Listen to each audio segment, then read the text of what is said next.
It's funny, the idea of inspiration in composing music, people always say, oh, what inspires you? You sit down every day at a certain time to work and inspiration kind of learns to be on time. This is a pretty intricate score. It's not particularly straightforward to learn or to perform. And it exists on many levels, as indeed it should. It tells the story first and foremost, I hope with a degree of pace and lucidity. But it also offers these things, these windows into the soul that music does. It freezes time and people look into themselves to sing about what they can't put into words. And that's what the art form of opera is about. Opera is a window on the marvellous. It's a portal into another world.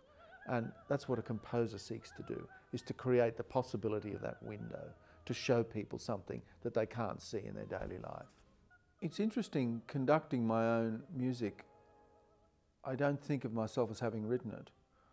I just approach it as I would a new score by a colleague composer or a piece by Verdi or whatever, and you just need to make it work. That's what we do. We just manifest the composer's intentions as best we possibly can.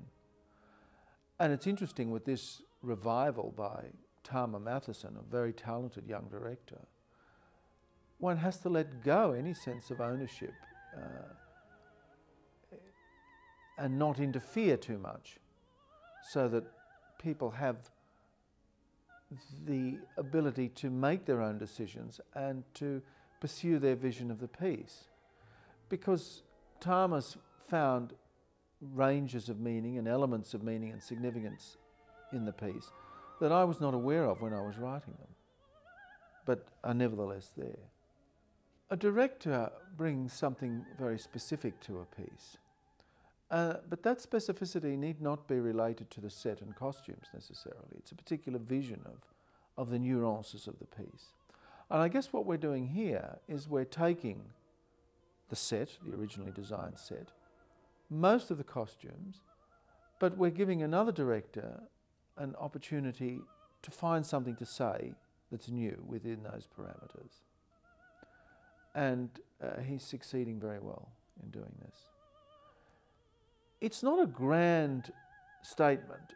It's more a touching around the edges and a shading, rather than broad splashes of colour.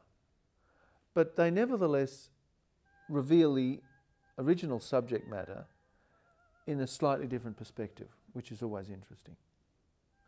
Emma is a remarkable Australian artist at the peak of her powers. And of course she's West Australian, so it made a great deal of sense when I was originally working on this piece to conceive the title role, in fact, it is, for Emma. And she has a lyric coloratura voice of great beauty. So it was written for that fach, you know, that particular kind of singer. And of course it suits Emma very much because she's also a very fine actress. It's a very difficult part. It's long, it's complicated, and it needs great vocal agility and skill to perform properly. And of course it has many of the traditional aspects of that particular voice type. In opera it has a mad scene, for example, which goes back in the tradition, of course, of Donizetti and Thoma, people like that. I think opera, if it doesn't change and grow, will die. And I think if people really love the art form, it's a really good idea to go and explore something that's new, something that's not the same as Traviata or Bohème or Don Giovanni. Great as those works are, and as great works are, they will persist forever. It's also interesting to go and see, I think, what someone who's living amongst a community as a creative person has done with a very old story in this rich and complex medium.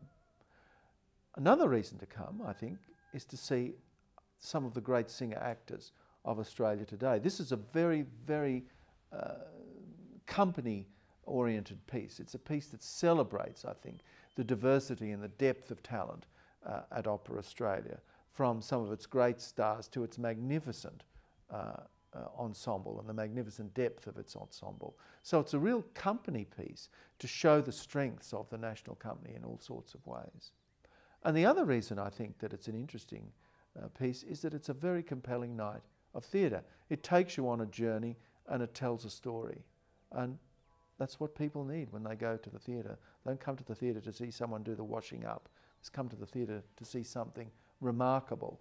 And I think it's fair to say with the cast that we have that this opera will be a remarkable evening.